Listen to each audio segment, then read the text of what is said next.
سوق الموبايلات المصري في خراب بيت مستعجل لا يعلمه الا الله. الكلام ده حقيقي. سوق الموبايلات بقاله يومين او 3 ايام دلوقتي، النهارده اليوم الثالث في خراب مستعجل وخساره كبيره جدا جدا جدا بخصوص الضريبه الجمركيه الجديده. ايه اللي حصل بالظبط؟ وهو ده اللي انت هتعرفه مني دلوقتي يا صديقي، وهقول لك شويه نصايح كعميل تعملها، وهقول لك شويه نصايح كتاجر برضو تعملها. يلا ندخل الفيديو عشان ما اطولش عليك. تعالى. من يومين والنهارده اليوم الثالث مره واحده كده لقينا زكيبه موبايلات من اللي هي المفروض ان هي متباعه جديده ان هي زيرو ضريبه، نزل عليها ضريبه، والموبايلات اتقفلت بسرعه كبيره جدا جدا جدا. كانت الاول بتيجي رسائل للعملاء ان الموبايل عليه ضريبه لازم تدفع، فكانت التجار بتكلم العميل بنقول له لا، بيقولوا له لا دي رساله عاديه جدا ما تخطاها ومفيش اي مشكله خالص، الموبايل اللي مع حضرتك ان هو مسجل وان هو زيرو ضريبه. طيب دايما العميل لما كان بيشتري الموبايل الجديد اللي هو المفروض زيرو ضريبه كان بيعمل سيرش على الاي ام اي اي بتاع الموبايل على تطبيق تليفوني، وكان التاجر بياكد له وهو بيتاكد بعينيه ان الموبايل بيبقى زيرو ضريبه. بس المفاجاه الكبرى ان الموبايلات دي نزلت عليها ضرائب، كميه خسائر تقريبا كده دخلت من 10 ل 13 مليون في السوق المصري. مشاكل كبيره جدا حصلت، وناس كتير تواصلت مع ناس في شركه نترا، وشركه نترا بقت ترد على العملاء رد اللي هو زهق. انا تعبت، انا بجيب من الاخر منك. بص يا استاذ، لو في اي مشكله بينك وبيننا احنا ملناش دعوه، انت تقدر ترجع للتاجر اللي انت اشتريت منه وتكلم حمايه المستهلك. يعني شركه نترا بقت راميه المشكله كلها على حمايه المستهلك، بتخبط حمايه المستهلك في العميل. طيب انت كعميل انت اشتريت على ان الموبايل زيرو ضريبه، ولما عملت سيرش لقيت ان الموبايل فعلا زيرو ضريبه، فاذا ان التاجر ملوش دعوه. احنا بنتكلم دلوقتي كلام واقعي. هل انت لما جيت تشتري الجهاز الجديد ده لقيته زيرو ضريبه ولا ما لقيتوش زيرو ضريبه؟ انت كشفت لقيته زيرو ضريبه، خلاص هو كده التاجر بره الموضوع. طيب زيرو ضريبه ازاي ونوت اكتيف؟ ده بيبقى متسجل على الباسبور بتاع العميل اللي جاي بيه من بره، وبعد كده باعه للتاجر والتاجر اشتراه ويتاكد بنفس الطريقه ان هو زيرو ضريبه، وبعد كده راح جاي بايع لك التليفون، وبعد كده الشركه راحت قافلاه.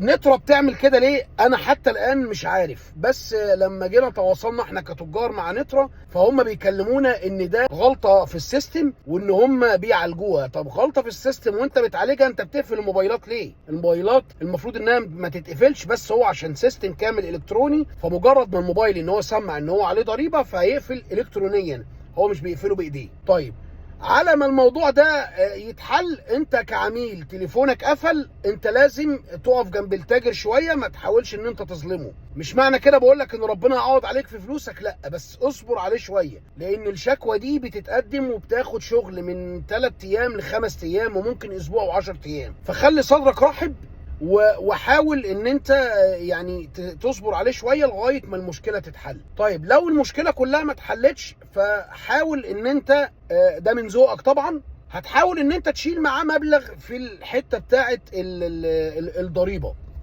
يعني لو المبلغ مثلا 17,000 20,000، شوف انت طالع من ذمتك كام، ده لو الموضوع خلاص بقى انتوا الاتنين لبستوا. طيب انت مش عايز تدفع جنيه خالص، فده حقك، انا مش بأمرك ان انت تعمل كده عشان محدش في التعليقات يتهمني انت عشان بتاع موبايلات وي وي وي. لا خالص، والله الموضوع مش كده خالص، بس انا بكلمك بمبدأ الرحمة، لان هو ما كسبش منك 20,000 جنيه عشان خاطر يخسر ال 20,000 جنيه. فلو انت عندك الحتة بتاعت ان انت تسيبه شوية او تشيل معاه جزء، يبقى كتر خيرك، وده من كرم اخلاقك وذوقك، وبكررها لك للمرة المليون. مش حابب ده معناه ان انت مش قليل الادب، لا خلاص، رحم الله امرئ عرف قدر نفسي. انت ما معكش فلوس تدفع تاني، كتر خير الدنيا، فده حقك. طيب ايه الجديد بقى عشان نتغاضى بقى المشكله دي بعد كده ما نقعش فيها للناس اللي لسه ما اشترتش؟ طيب اديك النصيحه، انت كتاجر لما تيجي تشتري موبايل زيرو ضريبه، عشان تتاكد ان هو زيرو ضريبه، ما تاخدش موبايل جهجهوني كده زيرو ضريبه. يعني تاخده يكون مثلا بضمان تريد لاين او ضمان سويتش بلس،